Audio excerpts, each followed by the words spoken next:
Before we dive too far in, a little bit about me. I have over 12 years of product management and strategy chops. I've worked with companies like Twitter, Sony, Siemens, Domo, Santander Bank, GE, a lot of other big companies on big migration projects. With HeroDevs specifically, I've worked on over 30 different migrations or upgrade projects. We've seen everything. We've seen the gambit. And just for those of you that may not know who HeroDevs is, we basically take end-of-life open source software that companies are stuck on, that they're trying to migrate away from, and we provide long-term support for them. So if they're stuck, they need security on those libraries, you can come to HeroDevs and get taken care of while you figure out what you're doing with your upgrade. I'm also a dad to 3 boys. One of them is right here. Trey, raise your hand.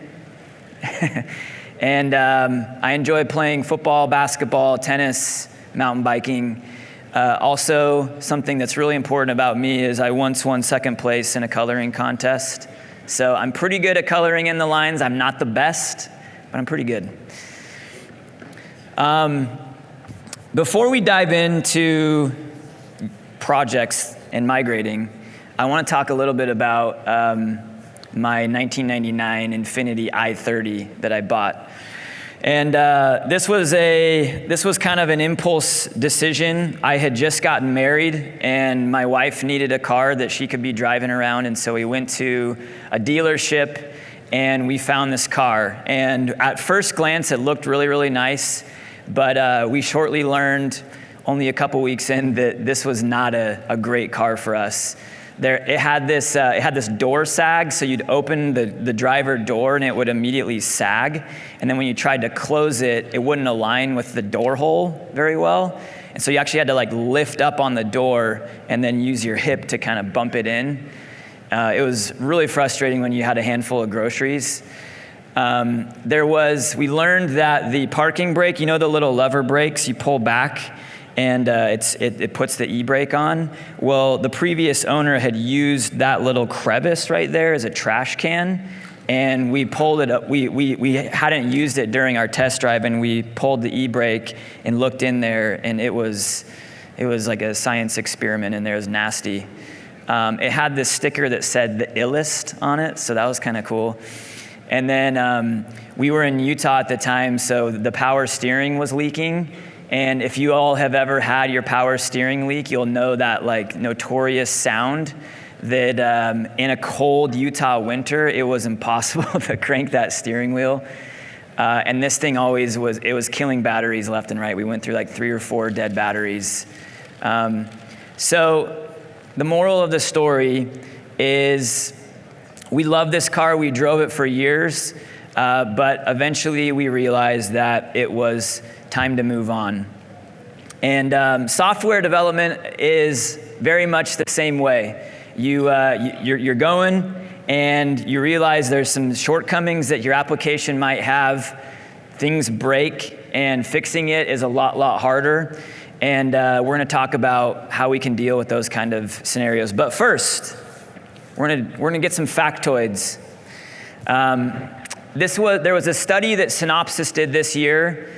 It was called the Open Source, let me get it right, the 2024 Open Source Security and Risk Analysis Report. So they surveyed 1,000 different enterprise code bases that Synopsys tools were running on. And they came back with some really, really fascinating insights from that study. So the first factoid here, of what percentage of enterprise code bases have open source software that is at least 10 versions behind the current version? Any guesses? 20%, I heard 80%, 40, 99, 75. The answer may surprise some of you. 91% of enterprise code bases have open source software that's at least 10 versions behind the current version. Okay? Another factoid. What percent of enterprise code bases had open source with no new developments on that library within the last 2 years? Any guesses? 100%, not quite 100%. 50, I heard 50. 65. The answer was, again, fairly astounding. 49%, almost half of all enterprise code bases had open source software that had not seen a patch in the last 2 years. So the question is, well, why does this happen? How does this happen inside of enterprise code bases where security is paramount? Whoops. And there's 2 reasons here. One is the upgrades are too difficult, right? And difficulty may not be it's complex or technically complex, but it's difficult because there's an opportunity cost to it. I have a business roadmap I've got to deliver on. Upgrading my open source project or my open source library is not a priority. I don't get any new features out of that. And so it doesn't make sense for us to do that right now. And you end up making that decision a few times, and pretty soon you've got some technical debt that you've got to deal with. And the second reason that we found in our line of work is there is this, we call it the status of dead but not deprecated code.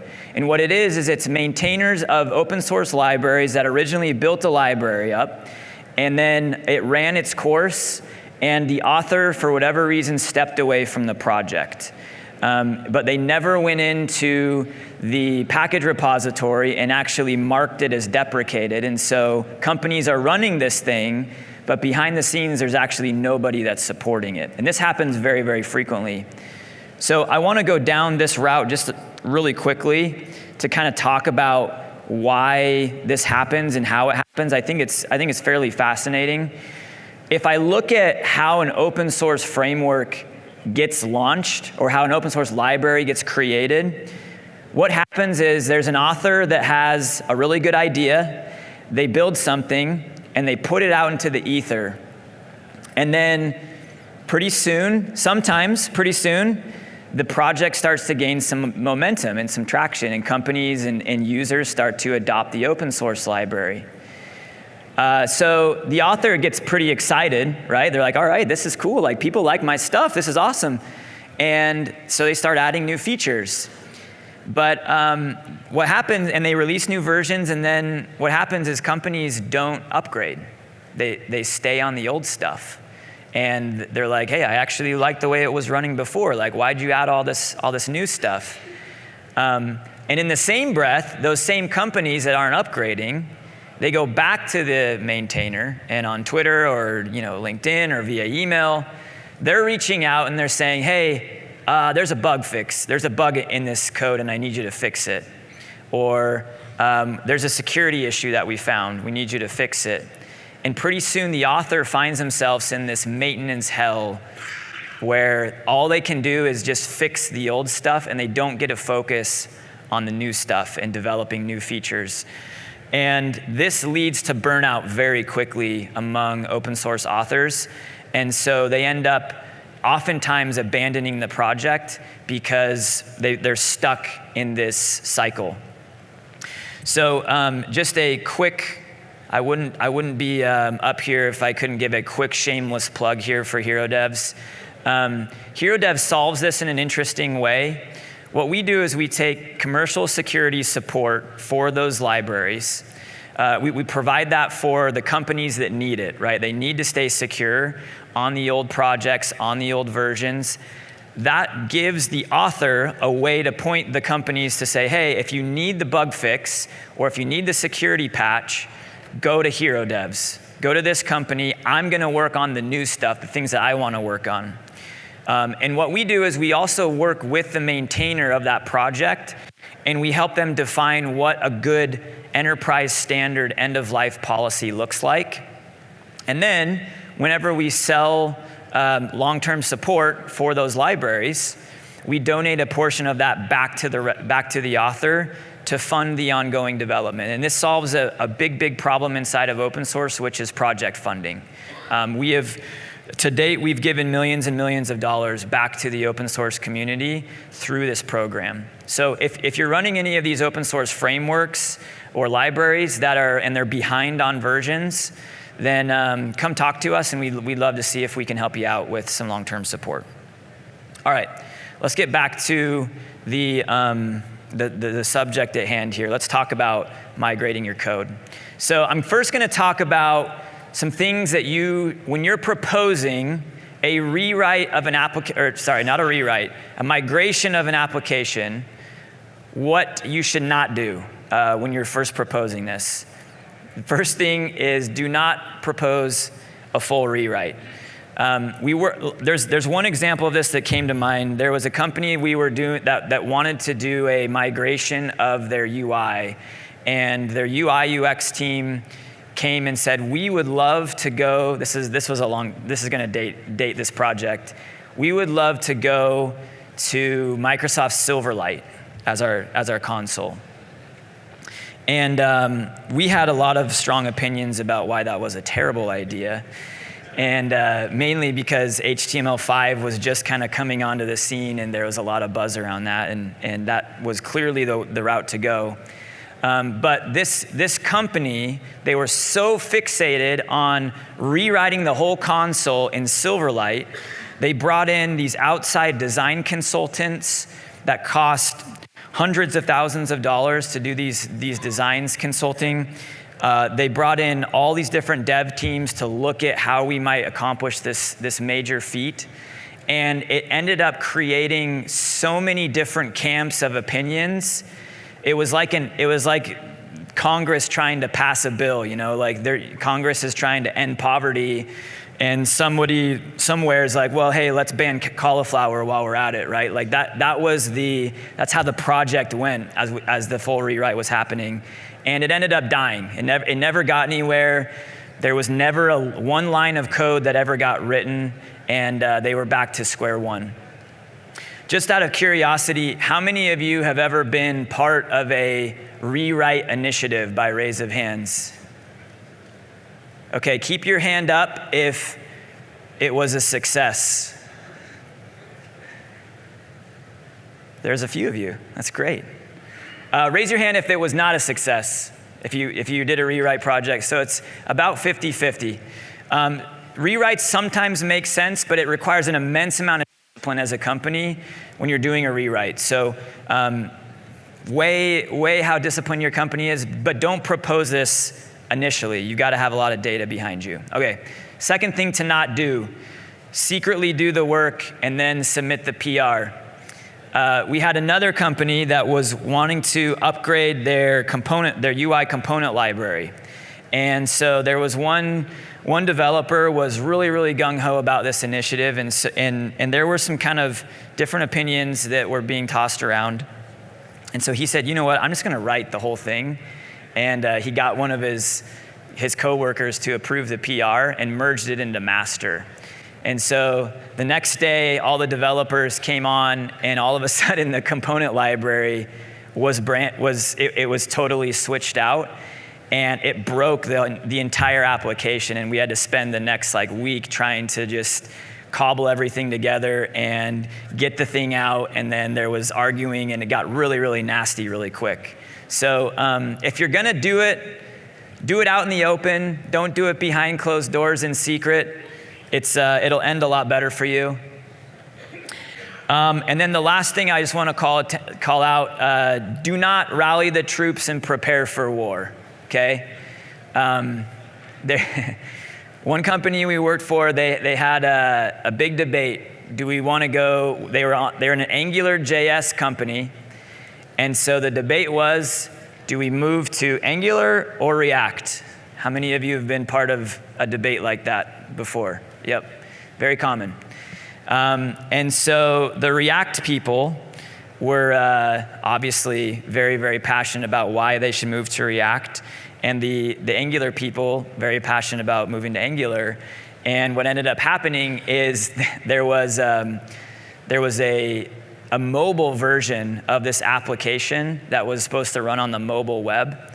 And so the React team happened to lead, the React camp the guy that was leading that initiative happened to also lead that team, and he went and rebuilt their whole application in React, and then released it, and it did not go well. It created a lot of problems for them internally. So those are a few things of not to do. Just really quickly, I'm interested in some audience participation here. If you have anything else that you would recommend as you've undergone a migration project or at the beginning of a migration project that you should not do, any ideas, raise a hand. Yeah. Pay somebody else you don't know to do it for you. Pay somebody else you don't know to do it for you. Can you give us a few more details about that? Let's just say you solicit bids, and a couple of bids are in the millions, and some other company says, no, we'll do the whole thing for $400,000, and you say, that's the one we should take, let's do that.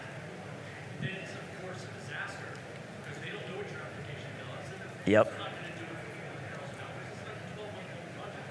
And hilarity ensues. Hilarity. Yeah, so this gentleman, he said that they put out for a bid a project. There were a couple bids that came back at a couple $1 million worth of work, and then one bid that came in at 400,000. And so, easy business decision, right? Let's go with the 400K. And it ended up being a nightmare for the business, and hilarity ensued. So that's a great one. That's a really good one. I would, having been part of an outsourced team that has done migrations before, I will say it's not a bad idea to outsource the actual migration work. Just make sure that you're getting into bed with a company that knows what they're doing and has done them before, and do a lot of vetting. Don't just look at the price and say, we're going to go with that. I did that with my backyard landscaping, and it turned into a disaster too. Okay, so we talked about what not to do. Let's talk about what you should do.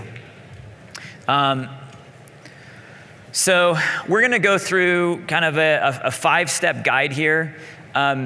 This is more of a framework that you can use to think about as you're trying to build a case to the business about why you should upgrade, why you should migrate. And this can be any upgrade or migration project. It could be you're ripping the guts out of an open source library that doesn't really have any feature impact. It could be that you are trying to move from on-prem to in the cloud. There's a lot of different projects that this can all apply to. But these 5 steps are generally a good approach for you to take a look at doing this migration. So the first thing that we'll talk about is understanding and defining the objectives of the migration. And there's a couple questions that you can ask yourself to help kind of flesh out what are my objectives here. The first one that I would recommend is, why is now the right time to migrate? So there could be a number of things. This could be that there's a security issue that came up that we need to address ASAP, right? This is one that HeroDevs hears all the time. Hey, I'm out of compliance. I'm getting audited. There's a CVE that just got reported on this library that we're using, and there's no support for it. So that can very well be an issue. It could be that there's a competitor that's just killing us, and we can't keep up. We have too much technical debt. We can't keep up. There's a big opportunity in the market that we want to go seize, and we can't move fast enough to do it. Customers are complaining that our app is really slow. So what I want, the important thing to get out of this is, what is the business problem? What's the business objective? Frame this from the business perspective, right? A lot of engineers and developers will make the mistake of framing it from the developer perspective, and I'll talk a little bit later about why that's a problem. All right, the second question that you can ask yourself, what benefits do we need to realize to justify the migration? Okay, and again, look at this through the business's lens, right? We want faster performance. I need application security. I want an improved user experience. I want faster development time. You got to be careful with that one, because if the business senses that you're doing this for developer way of life or developer experience, it's going to undermine your argument to the business, right? They're going to say, oh, you just want this because you don't want to be an Angular JS developer anymore. You want to be a React developer. So no, you're not approved. So be careful with that one. Maybe this will help you unlock new features. One other question I think is helpful. This migration would be considered a failure if, right? This helps you understand, at the end of the day, why am I trying to do this? And if I don't accomplish that thing, would it be a failure? Yes or no? Okay. Last one, what's the opportunity cost of migrating right now? If we do it right now, what are we going to be missing out on? Is there a business roadmap? Are there opportunities that we're going to miss? Are we going to have to press pause on a lot? Consider that. Okay? Remember who your enemy is here. It's your product manager. I was a product manager for 8 years, so I can say this. Why is this the case? Well, let me tell you what happens with PMs. PMs they sit in the middle, right? They have executives that yell at them, and they have engineers that yell at them, right? And so a PM has to figure out, how do I please both masters? And when an executive, when they're presenting to an executive, they're presenting a business roadmap, and it's always unrealistic, right? Because the engineers gave us unrealistic estimates. And so when an engineer proposes, hey, I think we need to do this thing behind the scenes that doesn't actually contribute anything to your business roadmap, the product manager has a little trick. What they do is they tell you, I'll walk you through actually the exact conversation that I would have. So you were in sprint planning, and you just went through all the stories. You got your sprint planned out perfectly. And this engineer from the back of the room pipes up and says, hey, this library, actually, we need to upgrade that. We're 5 versions behind. So as a product manager, I've got this roadmap I'm trying to deliver against, right? And upgrading is not on that roadmap. And so what do? I lie and I say, we'll get that added to next sprint.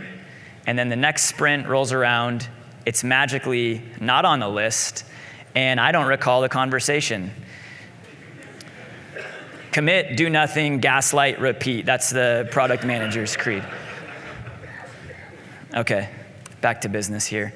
All right, so we just mapped out, oh, hang on a sec. This is out of order. We'll come back to this. Oh, there we go, okay.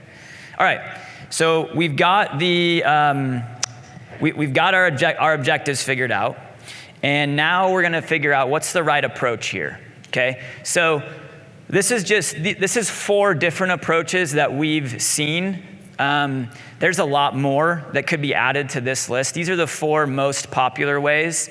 And I will say, most of the time when you're doing an upgrade or a migration, you're going to use a combination of these. Okay, it's not just one. You're going to actually try and piece together a lot of these different strategies when you're doing a migration. So I'll talk to each of these individually really quickly.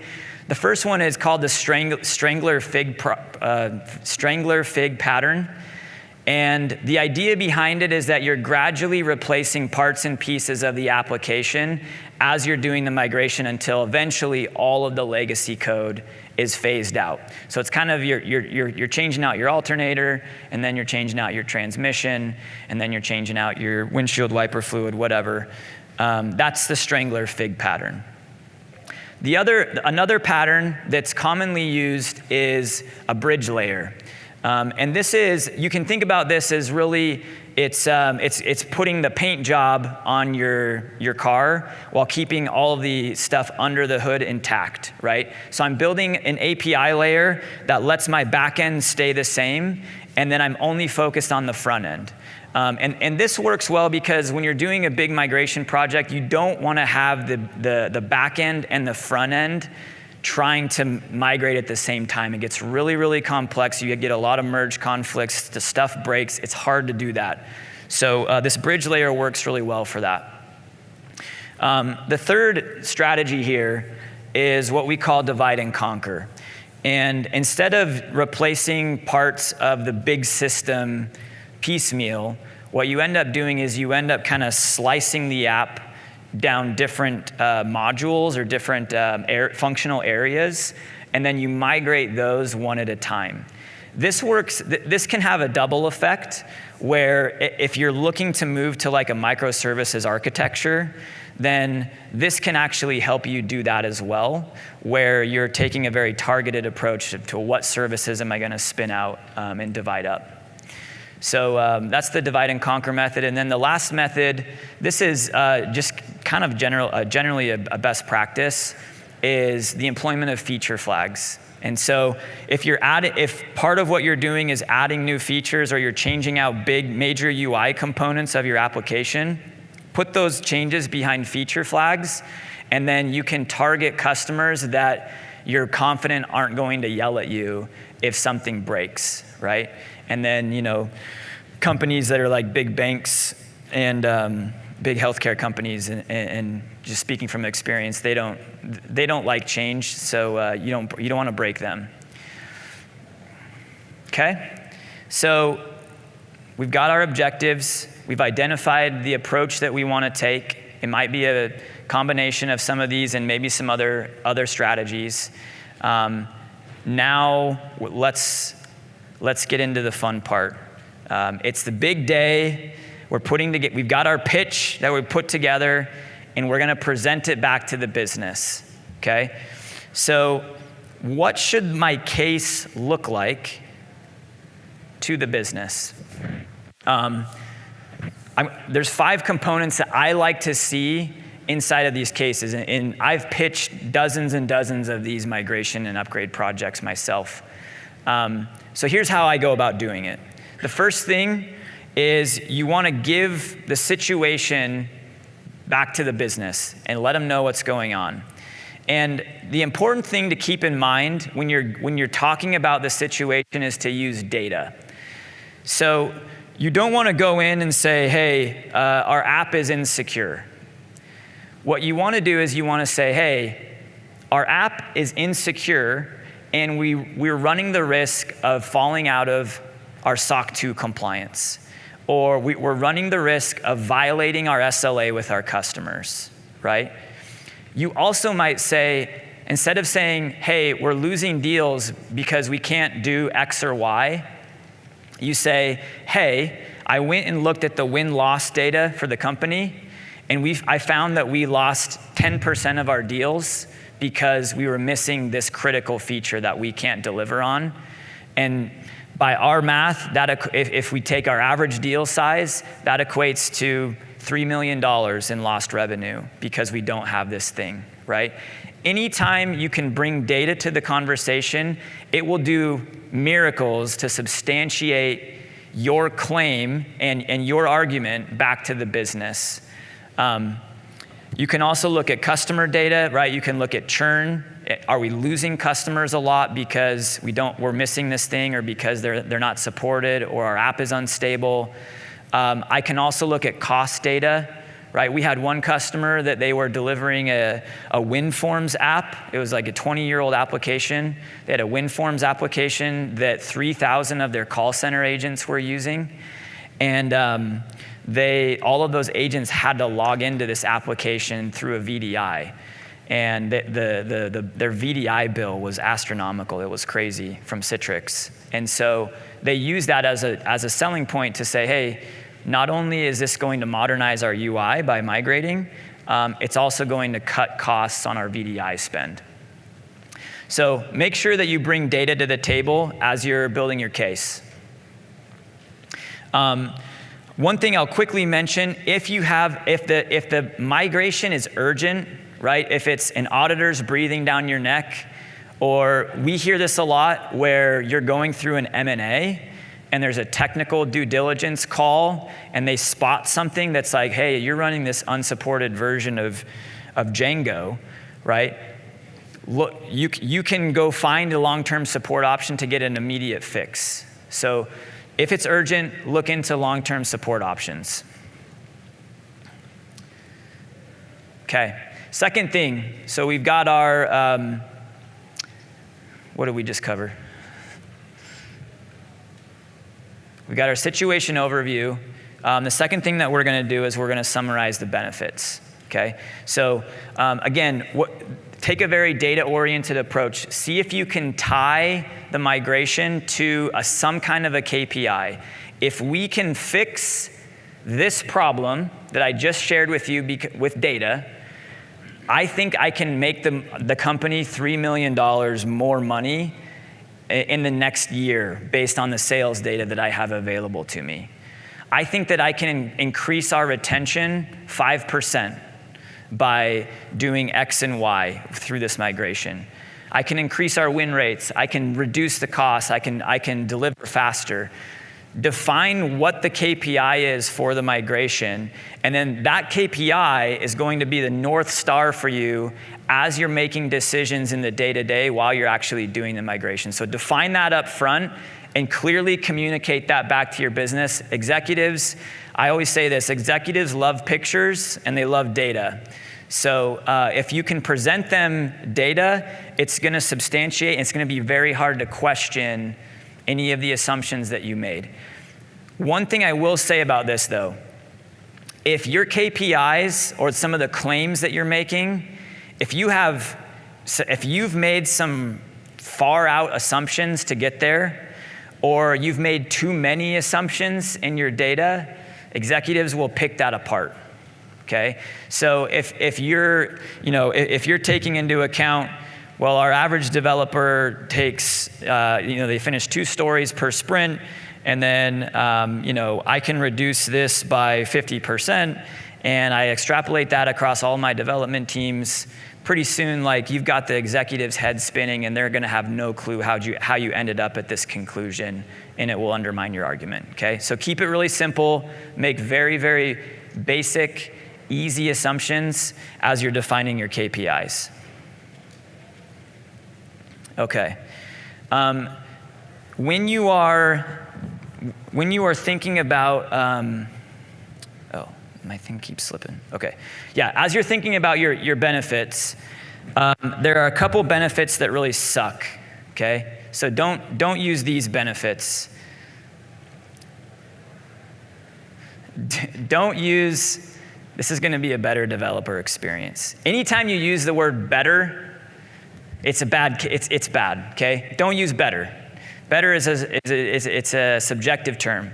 So if you're saying the benefit's going to be a better developer experience, you should just walk your tush outside the room. You're not going to get the migration upgrade project that you want, okay?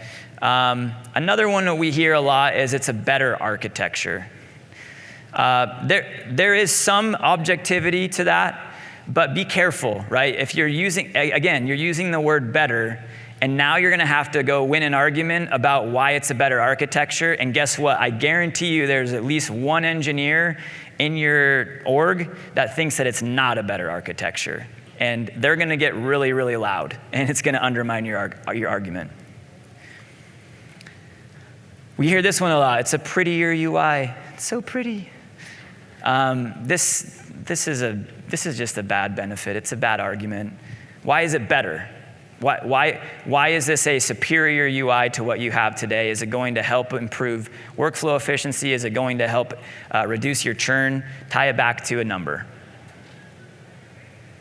This one is we hear all the time. It's trendy, right? It's not said exactly like that, but everyone's moving to Flutter, right? How many of you have heard that one? Everyone's moving to Flutter. We hear that one a lot. People are, you get enamored with a new technology, and so you want to invest your time. Don't do that. It makes you look like you have a whiplash problem. Don't do it.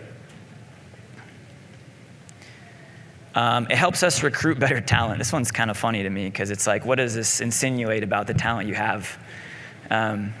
So it helps us recruit better talent. We do hear this one, and this is true actually to a certain degree, right? If you are running something on Cobalt, it's really hard to find Cobalt developers these days.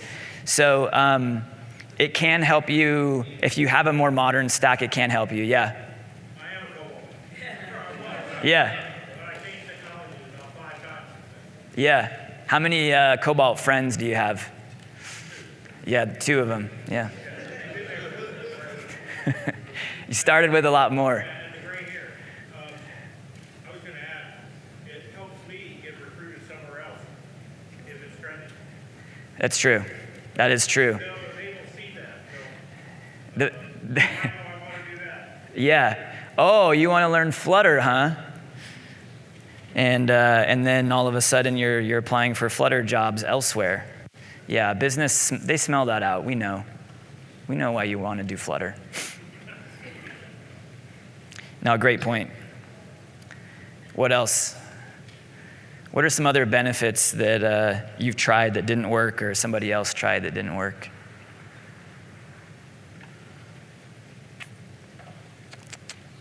Any other ones come to mind? All right. Well, think about it. If you have one that comes to mind, send me an email. I love this kind of stuff. It's fun. These are fun stories. There's a story behind every one of these ones. Okay. We're at our 3rd step. Checkpoint. We're building our case for the business, right? So we've got the situation overview. We've got the benefits outlined. Let's do a quick checkpoint, okay? What you do not want to do is launch into, here's our plan to migrate, here's what we're going to do, and the business is not on board with actually doing the migrations and the benefits that you put out there, okay? So this is a very easy little workflow, flow chart that I've created. Show the business the benefits, and then identify, does the business agree that we should go migrate, or do they not agree? And if they don't, go back and figure out some more benefits to show them. And if they do, move on to outlining the migration options. If they don't agree and you keep going, you're just going to keep repeating this little cycle of show benefits, does the business agree, no, show more benefits. Keep repeating that until you finally get the business to agree, or your soul is all the way crushed that you just abandon the effort. But this is an important step. You have to make sure that the business is bought in on the benefits here, because you're going to go do a lot of work and invest a lot of your time and energy, and the business is not going to be excited about whatever you're proposing after that if you don't get them to buy in now. Okay? All right. So I did my checkpoint. Business is excited. Let's do this migration. Now let's outline our options. Okay, there's a little trick. You always want to give the top 2 to 3 options. And you do this for a couple reasons. If you come out and you just say, hey, there's one option here, and it's my option. Well, there's not. That's not true. There's always multiple options. Okay, so somebody that's technical is gonna call you out on that and say, no, there's some other ways I can think of, and all of a sudden it looks like you didn't do your research. Okay, what it also does is it avoids the perception that you're biased, right? Hey, we got to move to Flutter. Well, it's the only option that we have. Well, why? Why aren't there other options? This presenting objectively 2 or 3 different options for the business allows you to avoid that perception that you actually have a dog in the fight. You just want what's best for the business, right? You just want the KPIs that you just talked to the business about. You want the benefits that you talked about. The other thing that doing this will help you with is it helps get internal buy-in. Because now what you're doing is you're saying, hey, there's 2 or 3 options that I see here, and you outline each one, and now you're giving the business some optionality. They're no longer hostage to your one option. They can actually make some decisions and make some choices here. And that's going to get the conversations going, and it's going to help you build a lot of buy-in with the people that you want to be bought in on this migration. Okay? All right. And then the last thing that you'll do, you've laid out the options, the last thing that you'll do is you'll offer up your recommendation. So, hey, I think that we should move to Flutter because, tie it back to the benefits, it's going to help us increase our sales by $3 million next year, and it's going to improve our development time by 120%, right? Tie it back to the benefits to the business. Here's my recommended approach. This is not rocket science, but you can go through the pros and cons of each of the options, and then based on what feels like is the right approach, make that your recommendation. One thing I will mention really quick is when you're doing this recommendation, there's a couple things that you can say or that you might say that might hurt your credibility. So avoid saying things like, hey, I can actually get us a discount on, I mean, Flutter's open source, but I can get us a discount on Flutter developers. So the business hears that and they think, oh, did that factor into his recommendation because we can get a discount? That hurts your argument, right? One other thing that I've heard before is, I have a friend that moved to Flutter and they said it's awesome. Cool, right? That doesn't help your argument. It undermines your credibility. It means that you're kind of following the trend, right? That's how the business might perceive it. So just don't say things like that. All you're talking about is the benefits and the KPIs that you outlined at the beginning. Okay? All right, so we made our proposal to the business. We just pitched them. They're excited. Now, one thing that we didn't cover, this should actually probably be at the very beginning before you pitch the business. Get an executive sponsor. And if you can, get multiple executive sponsors. What I would recommend is go to your direct executive, so whoever you report up to, and get their buy-in first, right? And then it's more than likely that this migration is going to benefit some other department. It's going to benefit client success. It's going to benefit sales, right? So go to the executive that is over sales and client success and go get their buy-in on this migration project as well. And what you want to create is an environment where you're coming in and you've already got your allies in the pitch, right? And they're going to help advocate for you and talk to the rest of the business about why this is a good option and why the business should believe in this as an initiative.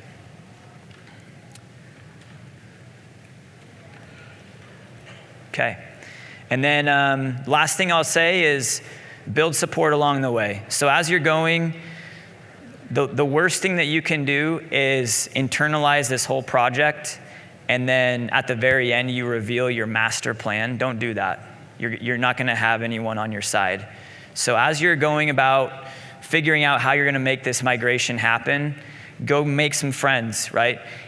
What you want to do is identify the detractors too. Identify the people that you know are going to be against doing this, and go figure out what all their objections are and write them down, right? What are the questions? What are the concerns that they have? Write them down, and then make sure that you have a really solid answer for all of those. And hopefully you can win some people to your side and to your cause. And if you do it the right way, then you will get your beloved migration project, and the business is going to be better for it. So that is the 5-step process to go get the business on board with your migration.